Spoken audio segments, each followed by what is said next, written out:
I've had my license for 4 years now. And let's just say there's a lot that I have learned, a lot of mistakes that I've made. But here are 8 things that I really wish I would have known before I got my real estate license that I think you guys could value a lot. Whether you're new, had your license for a while, or just considering getting your license. But let's get it. What's good, family? I'm Martez Kelly, the part-time entrepreneur, and my goal with this channel is actually to help 100 young black men build better futures using part-time hours. Now, with me being a real estate agent, a lot of these videos will be around real estate. With that being said, let's actually jump into number 1. And number 1 being something that I say a lot on this channel, and that is you are paid for the work that you did 90 days ago. Think about being a real estate agent like being a farmer. You have to plant your seeds, water them, nurture them. Like, it takes a lot of time to build up your client base. And I'm actually starting this whole process over. I really at the beginning of the year was considering letting my license dissolve, like not renewing, just let it go away, let the whole channel go away and everything. But I decided, man, a lot of people are quitting because of the market conditions and because of the different things with the National Association of Realtors, and a lot of people are quitting and leaving. It's like, why not take the challenge now? Why not start the journey at the worst possible time, and then when things start to flip, I become an expert and I look, so just taking that challenge on. So I decided, you know what? I'm going to start over. I'm in a completely different area. And I made a playlist on building a part-time real estate business from scratch. And I'll link it up in the card up above where you guys can actually follow that journey with me. And if you decide to get your real estate license at some point in the future, it's just a guide. I'm really pulling the curtain back and showing you guys everything possible. The second thing that I really wish I knew about being a real estate agent is financial management is definitely key. Like I said, you go 90 days without getting a paycheck, and then you get a paycheck for $30,000. A lot of people are gonna blow that $30,000, stop working, and then have to start that engine right back up again once they run out of the $30,000. So you gotta keep in mind, financial management is key. All right, I just got paid $30,000. Let me reinvest into marketing, do some paid ads. Let me put some, you really have to manage your money because we are paid so spontaneous. Like, you really have to make sure that you're locked in when it comes to that. Number 3, technology is your friend. And especially now with AI, there's so many different things that you could do to make your time to make your life so much better, especially my part-time people. Think about it. I brought up Calendly a few videos ago. If you decide to do things like recording videos on YouTube about your area, I highly recommend you having technology tied into things like that, software tied into things like that. Maybe you want to use AI to take your long form videos and cut them into shorts. Maybe you want to say, hey, there's a link in the description box down below where you can actually book a buyer's consultation. And you have a link to Calendly, which ties into your calendar, which lets you know somebody just booked time, they want to talk with you. Maybe you want to have a QR code on the back of your business card that when people scan it, it actually goes to your Calendly link. There's a lot of different things that you can actually do, a lot of different things that make your life a lot easier. Even technology like social media, like being able to post different things and have things working for you all the time. Because I talk about generating leads, like what you do 90 days ago, you get paid for today. If you make a video on YouTube, you did that a long time ago, but it's possible that could actually be generating leads for you time and time after again. So you want to make sure that you're investing and spending enough time into technologies that can actually make your life a lot easier. The fourth thing that I really think a lot of people skip out on once you pass is they quit learning. And I'll talk about this a lot on my channel. And you really want to make sure that you're invested into continuous learning, whether that's going to your local association of realtors, like picking up on different courses. Maybe you are purchasing courses from coaches online.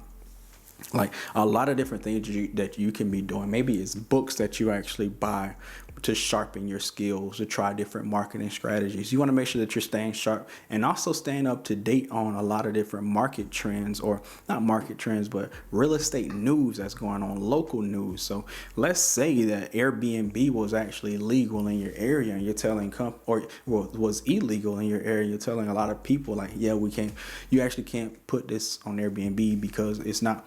And let's say the law changed, but you never know. And a lot of people are coming at you and you're telling them that it's not possible. So you want to make sure that you're continuing to learn, because that is super duper important. The next thing I would like to say, and this is actually a little bit touchy, but that is that the real estate transaction within itself can create a super emotional roller coaster, not for you, but for your client.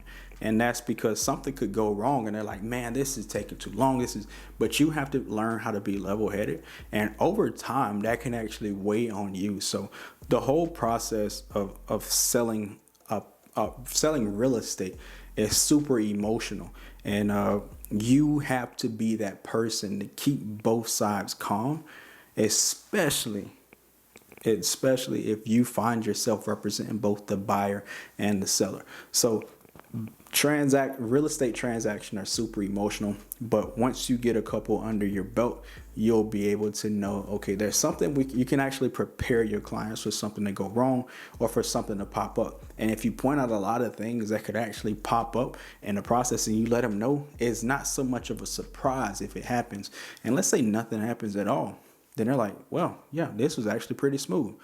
And you are actually that person to be that buffer. The next thing I would say is super important: having a mentor or like a support group that you can really rely on for really your growth, and just people that you can go to vent and also bounce ideas off of. I'm saying this a lot lately in a lot of the videos, but if you haven't already, there's a Facebook group linked in the description box down below. It's completely free, where it's just people who watch the videos later on in this point, and we're actually just in the group actually talking. Even if it's just me and you're the only person in there. I actually want to make sure that I'm spending time with the people who actually join that group, and we are actually learning together, being that I'm going through this process with a lot of you guys who are typically new as well. Another thing that I really wish I spent a lot of time on, and that's working on my communication skills. As a real estate agent, because I talked about earlier the transaction being so emotional, you want to make sure that you can communicate effectively.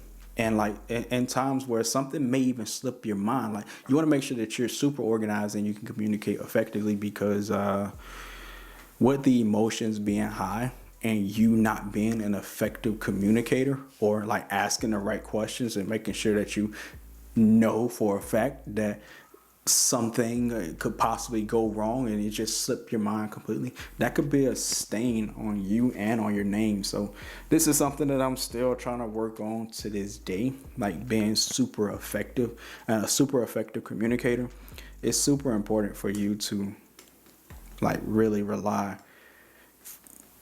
It's super effective for your word to be strong. And if you slip in that facet, yeah, it could be tough for you in building a part-time real estate business.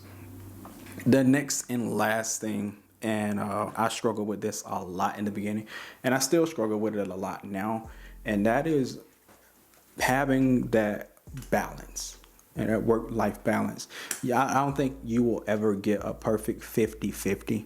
Right? Let's just be real. You probably will never get it, but you want to make sure that you walk in that line. You also have a mental check, because real estate transactions or real estate related tasks can pop up at any time. And if you are like me, super hard worker, where it's like I'm just gonna get the job done whenever, like whatever time, it doesn't matter, I'm willing to get it done, you can lose a lot in that process.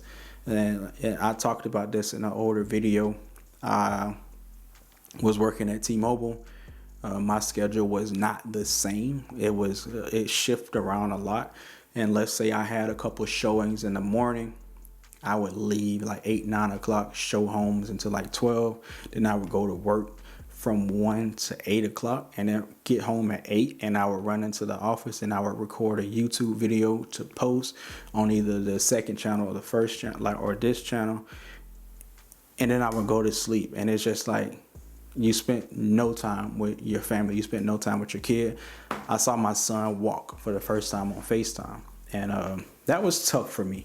And mastering that balance is something that, like I said, something I still struggle with to this day. But because real estate related things can happen at any time, I really wish I knew that time management was something I could have been working on beforehand. But yeah, with that being said, that's the 8 things I wish I knew before getting my real estate license. I really hope you guys picked a lot up from this video. And if you haven't already, like the video, subscribe to the channel, and make sure you turn on your notification bell. Much love. Peace.